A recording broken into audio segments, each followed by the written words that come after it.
সবশেষে খেলার সংবাদ। রাওয়ালপিন্ডিতে সেঞ্চুরির পর প্রাইজ মানি বাংলাদেশের বর্ণাঢ্য মানুষের সহায়তায় দান দেওয়ার ঘোষণা দিয়েছেন মুশফিকুর রহিম।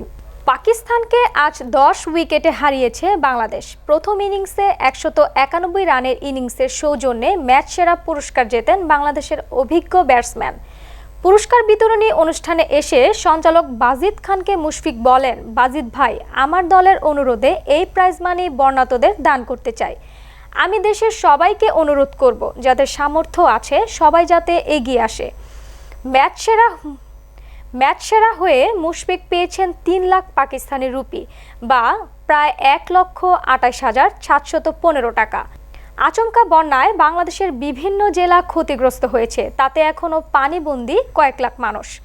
এর আগে বাংলাদেশে ঐতিহাসিক এক গণ অভ্যুত্থানও হয়ে গেছে।